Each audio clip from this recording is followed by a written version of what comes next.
Assalamualaikum warahmatullahi wabarakatuh. Semangat pagi.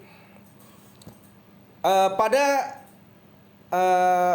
video sharing kali ini, saya akan membawakan 3 tema. Yang pertama tentang strategic planning, kedua strategic implementation, dan terakhir adalah strategic control management. Baik, kita mulai. Terkait dengan strategic planning atau perencanaan strategis, kita harus memahami bahwa perusahaan yang baik memiliki perencanaan yang baik. Itu filosofi dasar. Nah, untuk kita memahami daripada perencanaan yang baik, maka kita harus memahami konsep perencanaan. Yaitu, pertama, kita harus melakukan pemetaan terhadap kondisi eksternal dan internal. Apa kekuatan kita, apa kelemahan kita, apa peluang, dan juga tantangan.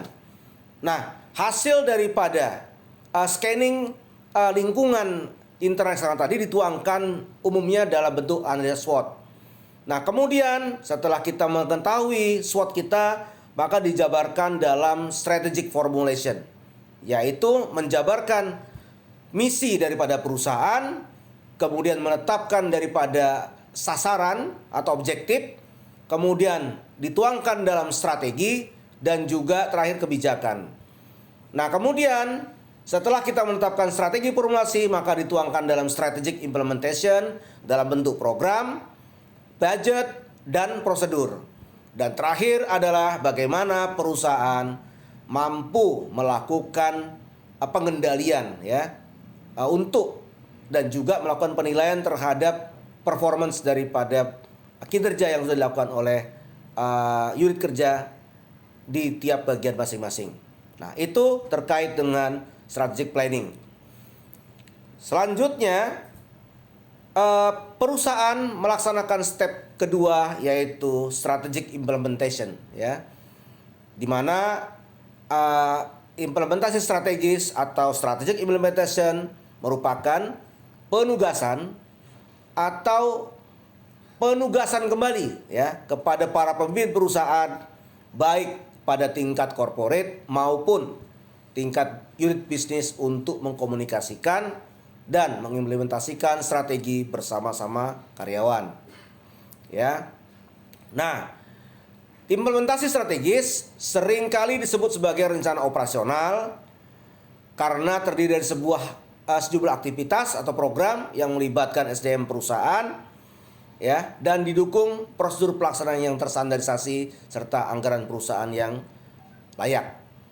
Kemudian, implementasi strategis menjelaskan unsur-unsur yang singkat menjadi 3P plus 1B, yaitu program, people, dan prosedur, serta budget. Nah, itulah konsep daripada implementasi strategis yang perlu dilaksanakan oleh leader sehingga sasaran perusahaan dapat tercapai. Nah, kemudian berikutnya terkait dengan strategic control management atau strategi pengendalian manajemen, kita harus memahami dulu bagaimana tentang proses pengendalian, di mana manajemen harus pertama membuat patokan dan ukuran kinerja, melalui pemberian batasan yang jelas bagi pengeluaran kinerja atas setiap rencana dengan hasil yang dapat dipantau. Nah, itu yang pertama. Yang kedua, melakukan pengukuran kinerja, yaitu dengan mengumpulkan dan menghubungkan informasi yang dibutuhkan untuk menentukan apakah deviasi dari perencanaan. Kemudian informasi juga harus mengarah pada pembuatan keputusan guna membimbing pada tindakan tepat. Terakhir adalah menafsirkan informasi dan mengambil tindakan korektif, yaitu membandingkan kinerja dengan standar-standar. Jika penyelewengan muncul, maka pemimpin harus meneliti kesulitan-kesulitan dan menemukan jalan keluar dan menerapkan solusi.